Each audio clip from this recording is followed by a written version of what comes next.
1918, the guns finally fall silent.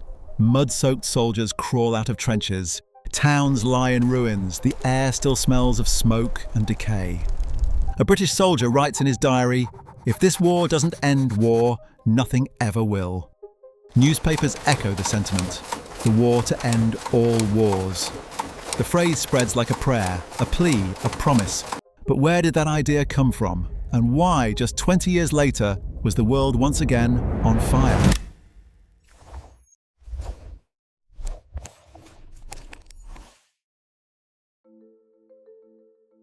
The phrase wasn't born on the battlefield. It came from H.G. Wells, the British novelist who once imagined utopias filled with progress and peace.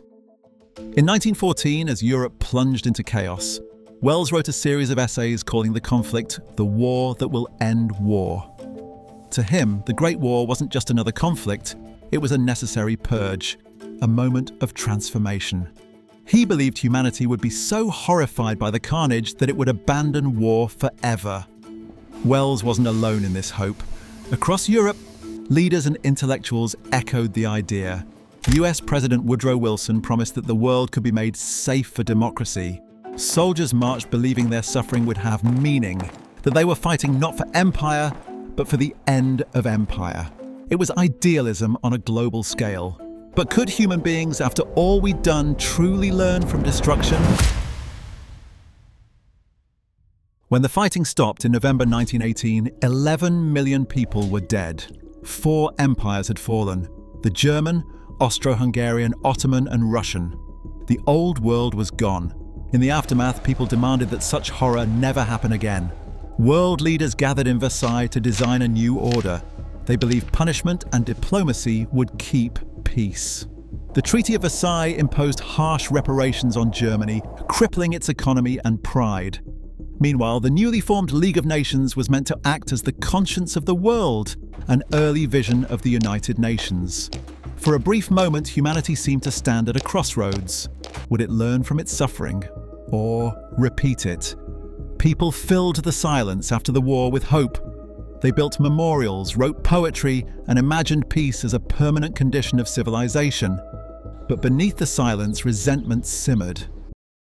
The 1920s brought optimism, jazz, industry, Art Deco skylines reaching toward the future. But in the shadows of progress, the wounds of the Great War festered. Germany, humiliated and burdened by debt, turned inward and angry. In Italy, fascism rose. In Japan, militarism surged. And as the global economy crashed in 1929, desperation gave power to men who promised revenge, not reconciliation.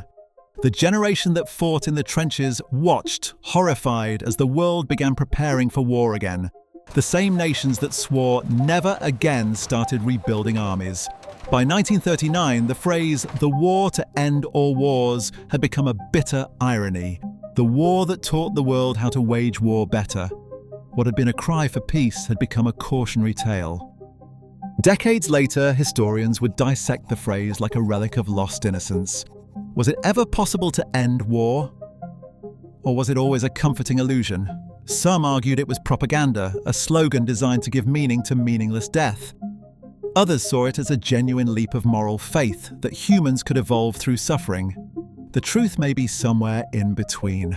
The war changed everything: politics, borders, technology, the way we see life and death, but it didn't change us. Militarism didn't die, it simply adapted. The same innovations that ended lives at Verdun later powered the bombs over Hiroshima. And the League of Nations, born from idealism, collapsed under the weight of apathy and fear. The idea of peace was real, but the will to sustain it wasn't. By 1945, the world had burned again. Over 70 million people were dead, cities leveled. The Holocaust exposed humanity's darkest depth. The war to end all wars had become merely the first act in a century defined by endless conflict. Even H.G. Wells, the man who coined the phrase, lived long enough to see his dream collapse. In his final years, he grew bitter and disillusioned. He wrote, "Homo sapiens has failed." The end of everything we called civilization seems near. The phrase that once symbolized hope now serves as a warning. War does not end war. It only pauses it. until the next generation forgets why it began.